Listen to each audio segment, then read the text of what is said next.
Retro. Hi, this is Fred Tatasciore, and you're listening to Dennis and Jay on Podcast Stardust. The Force is strong with both of them.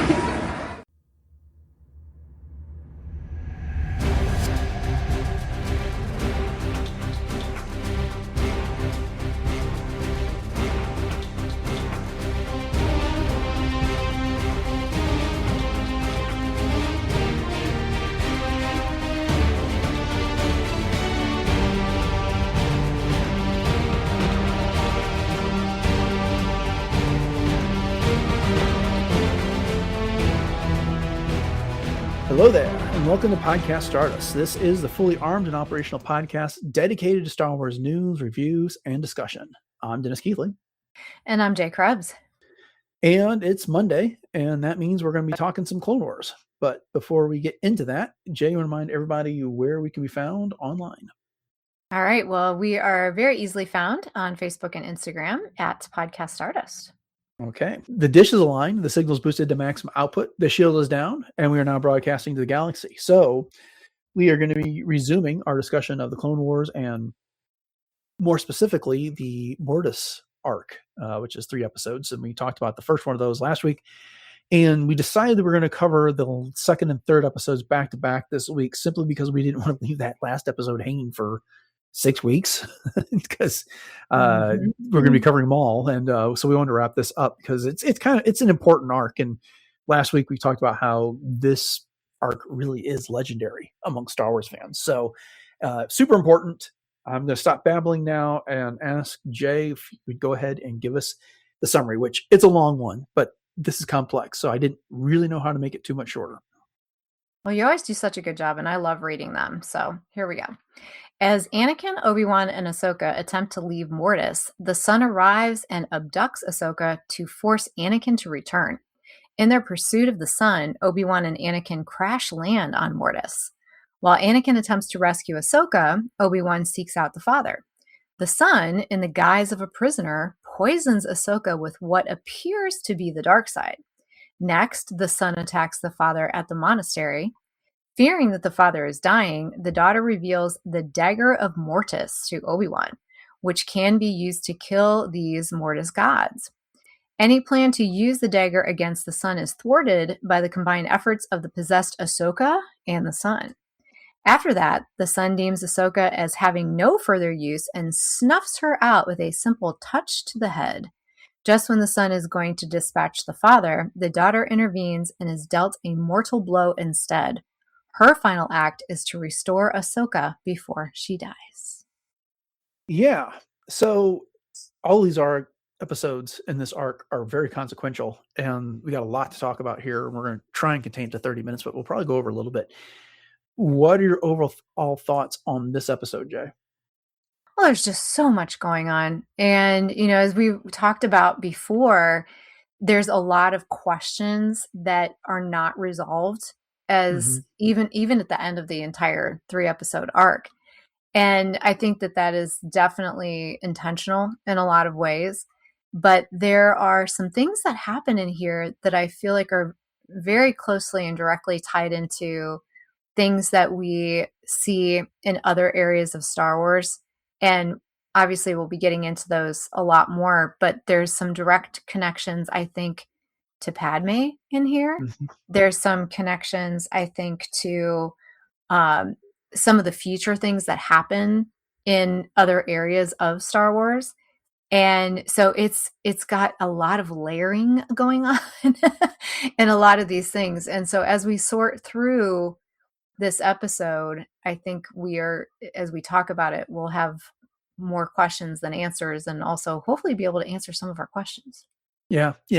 One of the things that Dave Filoni pointed out in the featurette that's on StarWars.com is that this dagger of Mortis is a metaphorical device. And then he goes on to say everything is symbolic in these episodes of what happens in all 6 Star Wars films. There's only 6 at the time when this came out. We didn't have The Force Awakens and the sequel trilogy. And anyway, so you got to keep that in mind here. One of the things I really enjoyed is that the trivia guide for this episode pointed out that the Sun's Tower is an homage to the Tower of Orthanc from Lord of the Rings, and that The tower itself resembles Saruman's staff from the films. So if you're familiar with that, and I thought it looked familiar, but I couldn't place it until I saw that in the featurette.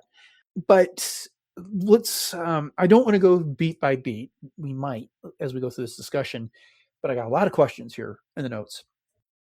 And this episode starts off with them being Anakin, Ahsoka, and Obi-Wan in their shuttle, and they're trying to leave Mortis, and Anakin is dozing on a cot in the behind the cockpit, and he has a dream where he sees a mirror image of himself, but we kind of find out it's the sun, and he's tempting him to join him and kind of fall to the dark side. And he says that together they'll destroy the Sith and the Jedi, and they'll bring peace to everywhere they go.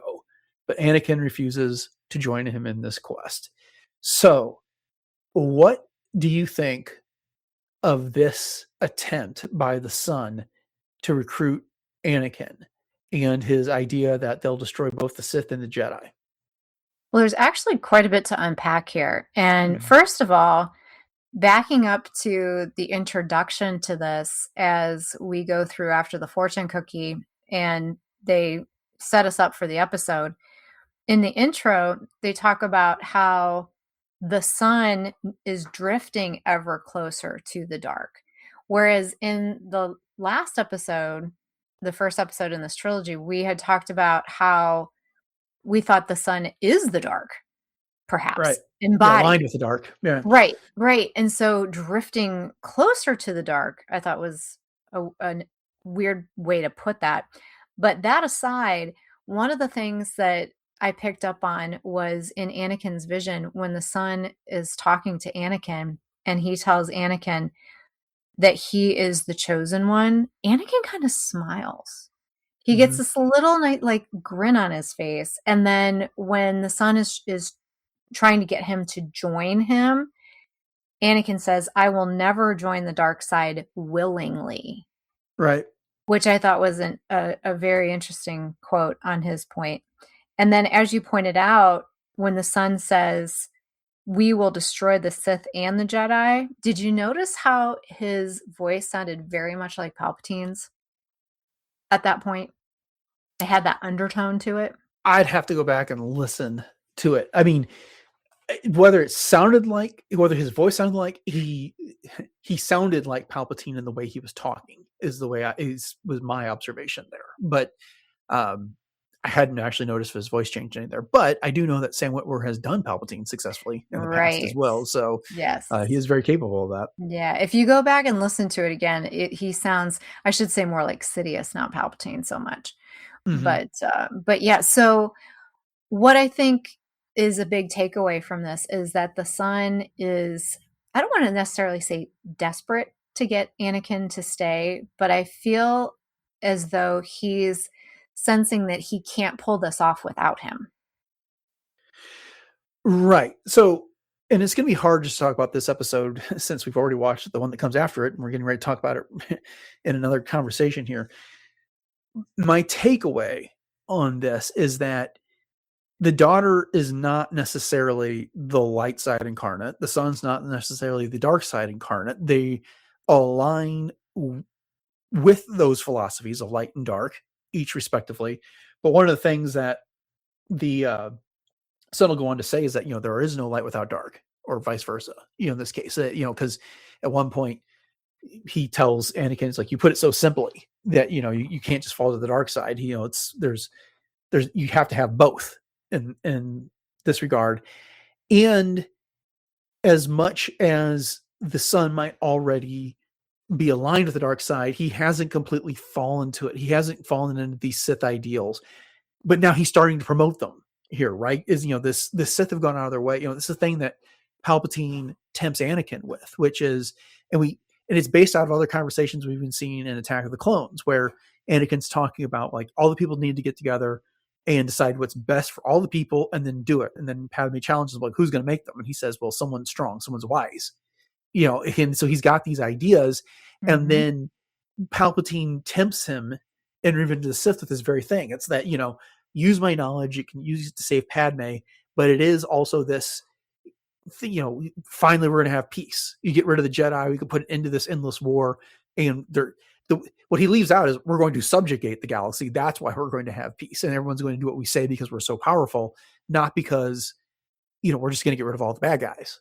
And we're going to substitute ourselves, and there will be peace. Is what they really mean, but they're not. They're trying not to make themselves out to be the bad guys in all of this. Right. And so Anakin, I think, sees through this right now, which is this notion is crazy that you're just going to go out, destroy the Sith and the Jedi, and then we're going to have peace. He does not yet see the flaw that with the Jedi, that they lost this war the moment they picked up their lightsabers and started fighting on behalf of the Republic here. We could talk about this for a while, but I want to jump to the next part. So the son's kidnapped Ahsoka, has her in his tower. And then while she's all chained up, there's this little creature that they never bothered to name. It does not have a name, who is talking to her and is befriending her, basically telling her there's no escape, whatever. And she's like, I'm a Jedi, I'm going to get away. But then it bites her on the arm. And then we see all of the veins turn black. And the episode guide pretty much tells us that she's been infected with the dark side of the Force here. So you don't have to use your imagination, I guess, to come up with an experience here. But what is your take? What exactly did the son do to her? Because at the end of this, he says, now you're mine. Yeah. So when he appears to Ahsoka as this other little being, and he's being very almost philosophical with her and asking her questions about things and almost speaking to her, I don't want to necessarily say in riddles, but there's one point where he talks about the chains that are binding her. And he says, the chains are the easy part. What goes on in here, and points to his head, that is the more difficult. So that right away, of course, we've got Darth Bane on the brain because we've been doing the Darth Bane book club. But of course, I think of the Sith Code, through victory, my chains are broken. Right. And so my mind kind of goes to that. So when I think he's kind of appearing to Ahsoka in this way to get her to lay her guard down so that he can approach her. Because if he showed up to her as the son or the gargoyle that he was, she's going to be thrashing. She's going to be doing everything that she can in her power to avoid even coming in contact with him as much as possible, being chained up. But this little kind of gnomey sort of being that is approaching her and then just grabs her and bites her. It's almost like a vampire, in, like you said, injecting the dark side, this venom into her. And I think that it's a very, as you talked about, like the metaphysical kind of thing. And it's something that maybe is almost like Night Sister magic, which is another little reference later on here too, when we talk about him, boop, Ahsoka, and then she just goes down. But I think that that's part of that. So I think that he was truly physically infecting her in only the way that he could do on Mortis. So do you think he corrupted her, or did he possess her? Maybe a little bit of both. I think it was more possessed than corrupted, because corrupted means to change the fundamental of someone, whereas I think infected means to overtake and shadow what could become restored. Does that make sense? I get your definitions. I'm not sure that I would use them the same way, because here's what I was trying to figure out is that when he bit her and, clearly she's been we're just going to use this term poisoned. I think we can agree on that one here. Sure. Was she was she corrupted so that she's now fallen to the dark side, and what she was doing in this corrupted state was of her own will? Or was she possessed and basically being controlled by the sun in those moments? And what makes it a difficult choice for me is that when Anakin shows up, she says things like, "Master, are you proud of me?" And, that little critter had told her, like, what I found interesting is that, the son and that other guys is that little gnome thing that you were talking about. He said, your only way to survive is to leave him, basically saying the same thing that vision of her older self had said. But, she says a lot of things which I can't decide if it was this corrupted version of Ahsoka having had the ego showing up and basically giving voice to thoughts that she'd buried down, or if it was the son taking advantage of someone that he possessed and using words that he knew would hurt Anakin against him. Yeah, that's a And good point, because there's some things that she says that probably only Anakin would know. You know what I mean? Right. And only she would know. Yeah. And I mean, if he's possessed her, then does he have access to those thoughts? Does he have access to the subconscious and stuff like that? I'm leaning towards more of a possession type of a thing, because when she gets snapped out of all of this later in the episode, when she's essentially brought back to life, she has no idea what happened. Where am I? What happened? Those type of things. And she doesn't ever really give any voice to any of these things ever again in this situation. That any doubts that Anakin would be proud of her or whatever.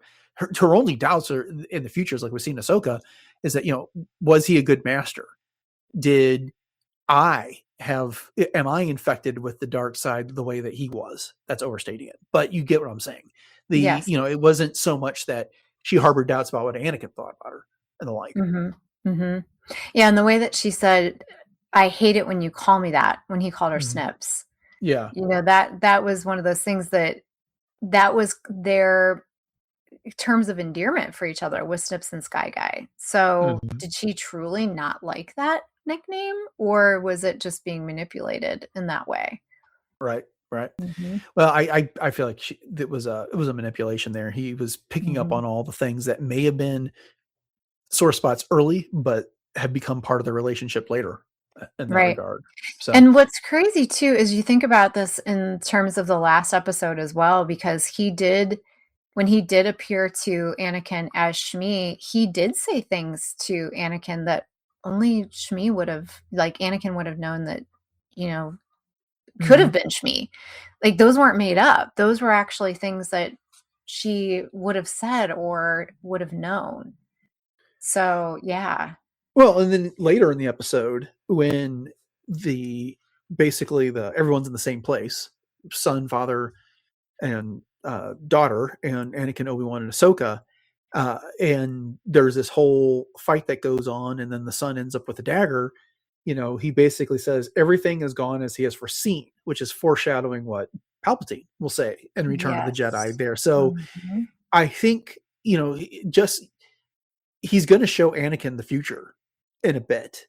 So in the next episode, so, not to get ahead of ourselves there. So he clearly has an ability to, time, it doesn't work for these guys as it does for mortals, Anakin, Obi-Wan, and Ahsoka in this case. Sure. He can see the past, he can see the future, and then he has a way of seeing what's inside people in this regard. So yeah, fascinating guy. But let's move along. The daughter chooses to show Obi-Wan the dagger of Mortis after the son attacks the father, and the father is believed to be expiring faster than even before. Why do you think she did that? Well, the dagger of Mortis is obviously, as Dave Filoni pointed out, it's this representation of what the Force is on Mortis. And so I think that what that was representing was the physical ability for Obi-Wan to have literally a weapon against what was happening, and to give him an edge to help, tilt things to their side, so to speak. Because I think that she felt that she was a little helpless herself, because she was in the position that she is in as the daughter, and that maybe she couldn't actually wield that. Maybe there was something about it that prevented her from being able to utilize it in the way that it needed to be used. And maybe Obi-Wan was her way of almost using him as the tool to wield the weapon. Yeah, I mean, they wrote it off that she couldn't, she says something about how she can't go to that platform to get this dagger or whatever. And so, that's the literary device that kept her from getting it. But I keep going back to this thing from the featurette where Dave Filoni was talking about everything that happens in these episodes is metaphorical. It's symbolic of things that happened in the 6 movies. And I can't help but wonder if it's this, which is, and bear with me as I try and get this all out. I'm not sure exactly how to say it. The Jedi we know, as I said a moment ago, they lost when they got baited into participating in the Clone Wars, when they took up their lightsabers on behalf of the Republic to fight off the Separatists here. And so they basically made themselves susceptible to the dark side. And their whole one of their big motives was they were going to wipe out the Sith here and basically wipe out the dark side. And so how is this symbolic of that? Well, the daughter sees that the son is risking throwing the Force out of balance with the attack on the father. And so her answer to that is not necessarily to stand up to her brother herself, although she will fight him over the course of this episode a little bit, but it is to give Obi-Wan a weapon to destroy him. So it's to the idea I think is that she's representative of the Jedi and their ideals where they're going to destroy the Sith. They're going to destroy the dark side, which is as much of a problem with balance as anything. Right. And so, and Obi-Wan takes up that sword, which was the same mistake that the Jedi made. Oh, that's so true. Yeah. In the Clone Wars there. And by doing so, he gave the dark side what they needed to be victorious in this moment. Oh gosh, I hadn't even looked at it that way. That's a great interpretation. Thank you. Of course. Just occurred to me as I was having this conversation. That's the great thing about these conversations, Jay, is that the more we talk it out, the better I understand this stuff. So, for sure. That's the fun parts of doing this podcast. So, okay. So we know what happens next. They all end up in that place. The Ahsoka hands over the dagger of Mortis to the son, and he's preparing to use it against the father, which we need to remember this when we talk about the next episode, and in our next episode. But the son goes to kill the father, but then the daughter gets in the way, and he ends up stabbing her in the back. And this is right after the son has basically said, well, I've got what I needed, so you're no longer useful, and basically snuffed Ahsoka out with a touch to the head. And I know you want to talk about that, but we can do that in just a second.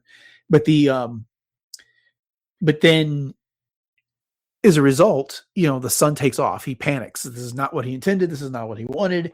And so I have two questions. One, why is the son so anguished by her death? And two, why does the father believe that the daughter's death is so catastrophic for the galaxy? He goes on to say the Sith are going to be strengthened and that they've got to leave, they being Anakin and Obi-Wan, because Ahsoka's still dead at this point, before the son could take their ship. What are your thoughts on those two things? Well, I think that it upset him so much because she truly is the opposite side of the same coin for him. In that, we've talked a lot about the idea of a dyad, Rey and Kylo Ren being a dyad. I think this is the true type of original dyad that we're looking at right here, in that obviously one cannot exist without the other. So when light is snuffed out, even though darkness wants to rise up against it, it still needs the light to exist. And so I think, that's a big part of that.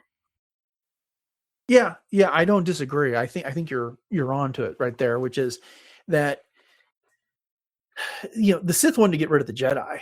It's not that they necessarily want to get rid of the light side of the Force. They consider just relying on the light side of the Force to be weak, but the son's already told you that there is no darkness without light in this episode, and so it's not what he wanted at all. They are siblings, they are close, and there'll be another comment on this in the next episode, which we'll get to in a second there. But so that's one part of it there. But then, the part that I'm struggling with a little bit more is the statement by the father that the death, and I paraphrase this, that the death is catastrophic for the galaxy. The Sith will be strengthened. I guess if we're looking at these episodes and things that happen to them as metaphors and symbolic of what goes on in the movies, is that, well, I just equated the daughter to the Jedi, right? And if the son is the similar to the Sith, well, with her dead, that's the same thing as the Jedi dying out, and that leaves the Sith unchecked. Mhm. And if they, like the son, if the father, like the son, could see into the future, then he knows what that means. But all right, that's my interpretation. What do you think? Yeah, I think that's a pretty good one, and that's what goes back to what I was just saying about how you still need both sides of the Force for, any kind of balance to be struck. Even though the dark, the Sith, whatever you want to call it, wants to run amok and unchecked, they still need, I mean, what are they fighting against if there is no light? Right. So you still have to have one with the other as much as they may not want to admit it. But I do think one of the things that as the daughter is dying, she says it's not his fault. She says, about the son. And you do hear some undertones of Duel of the Fates in there as she's talking about that too. And so she's giving a reason for why the son is doing what he's doing, that it's just his nature, and this is how he is. But there could still be some not good in him necessarily, which is what the father says, interestingly enough. Right. But she still believes that there is a purpose for her brother to be there. It's not his fault. This is his nature. Yeah, I mean, I guess the other way we could look at it is that there can be more than one metaphors and more than one set of symbolism here, where the son here is looking for power, and if we're going to take him at his word, he's interested in bringing peace to the galaxy. And the way they're going to do that is by destroying the Jedi and the Sith. But what if in this moment that the daughter is not necessarily a symbol of the Jedi? Well, not just a symbol of the Jedi. What if she's also the symbol of Padme? Yes. Because yeah, if the son, Anakin ends up destroying what he loves most in the galaxy in an attempt to save her, and that it completely goes awry. And in this situation, the son is looking to get off this planet, looking to exert some power, looking to bring peace to the galaxy, but he ends up destroying the daughter in the process of doing it. So he lost the thing, as he's going to say, he loved her more than anything in this. And so, yeah, I think there's something there. Well, at the beginning when I mentioned that there's some connections to Padme in here, this is the tip of the iceberg. I have a few others that as we talk about Ahsoka's resurrection that I definitely want to hit upon as well. All right. Well, why don't we do that now? Because we're about to run out of time. So, yes, as the son flees, the daughter is dying, and Anakin and Obi-Wan are asking what they should do about her. If there's anything and Anakin in particular asking, "Oh, can you do anything to help her?" And so Anakin and the father kind of act as a conduit to use some ability from the daughter to resurrect Ahsoka. So, what do you think of the significance of that act, and what happened exactly there? Well, first of all, I had to look to see when this was released. And remember Avatar? Yeah. Kind of similar kind of situation going on in there too. But for me, what I felt like this is the daughter is, of course, as we said, the embodiment of light in Mortis. And she actually giving is the highest form of strength. So I think that the way that the daughter was willing to give her essence over to Ahsoka is basically the way that she is able to look victorious, or be victorious, I should say, because victory can look like preserving someone else. So even though she wasn't able to go on herself, in her own embodiment type of thing, she not only was selfless, but she sacrificed herself in order to be able to allow Ahsoka, who she saw as being a promise towards the future, and giving her that chance. And to me, that is so much like Padme. And I'm telling you what, Dennis, I had this like epiphany moment while I was thinking about this, because we've talked a bazillion times and there's so much debate in the fandom about Padme, quote unquote, giving up. She's lost the will to live. But did she? Because strength that looks like surrender sounds like emotional collapse and weakness, but unlike the daughter, Padme had no power to act in that final moment. She couldn't transfer life, but the daughter could.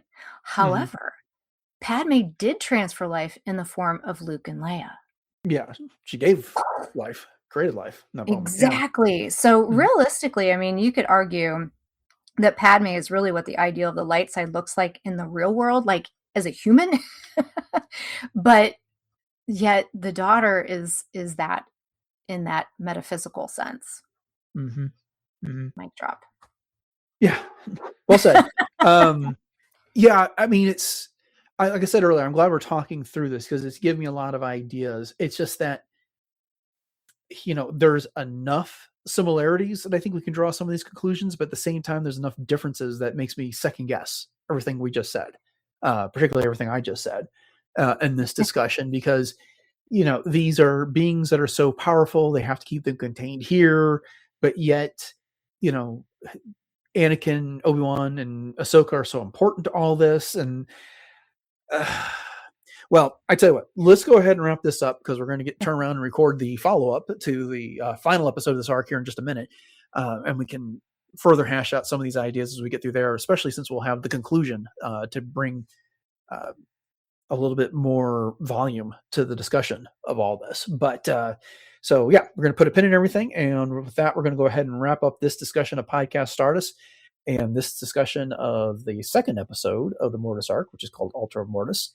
We hope you'd enjoyed it, and we will hope you consider subscribing to the podcast if you haven't done so already, so you can continue to get our discussions of the Clone Wars. And then as we drift into Maul Shadow Lord for the next few weeks, we discuss that. We've got our Darth Bane book club that we're doing on a monthly basis, and of course our Force Awakens celebration over the course of the year. So lots coming up on Podcast Stardust, and we hope you will join us for all of it. And if you once you've done that and subscribe to us on your favorite podcatcher, we'd love your ratings and reviews. And I would direct you to retrozap.com if you want to get our entire back catalog of shows, along with all the other great shows that are on the network. Jay, you'll go ahead and remind everybody what our social media contacts are and where else we can be reached online. Yes, we can be most conveniently found on Facebook and Instagram at Podcast Stardust. So please hit us up on one of those two social media outlets for any of your reactions and just to share out the show too, and share with some of your friends, because we'd love to have new listeners all the time. And if there's some things that you'd like to let us know about or that you'd like to react to, especially when it comes to things like these episodes of Mortis and so on and so forth, where you have some ideas, you can drop us a line at podcaststardust@gmail.com. And we also have our Pinterest boards, as well as other places to find us to download and listen to the episodes, such as YouTube and YouTube Music as well. And then if you are in need of some Podcast Stardust swag, you can hit up the link in our show notes that will take you over to our TeePublic store, where you can pick from one of 7 different show logo designs available on all kinds of fun products. And if you do happen to pick something up, please snap a picture and post it to social media and tag us, because we love to see where those are out in the wild. Okay. You want to remind everybody what's going on with cosplay? Yes, you can catch me as Ahsoka as seasons 3 through 5. So right here, as you're seeing in these episodes, over on my Instagram, which is at j.snipscosplay. And I have to say, watching this today, I'm thinking to myself, could I be an evil Mortis Ahsoka at some point? That'd be fun. I've seen other Ahsokas do it. It's really cool. So again, you can catch me at j.snipscosplay over there on Instagram. Okay, upcoming on the show on Wednesday, we'll be getting into the finale of the Mortis Arc with a discussion of episode 17 from season 3 of the Clone Wars. And then on Friday, we are getting into Maul, Shadow Hunter. So as I've been telling you all the last episode or two, we are switching up our release schedule. While Maul is airing, we're going to be doing our coverage of that on Fridays, and then we will put the news on Monday. So, a bit fresher take on Maul before the next episode comes out the following Monday. So, at any rate, we hope you join us for that. And with that, thanks for listening to episode 1017 of Podcast Stardust, everyone. Have a great week. And until next time, may the Force be with you.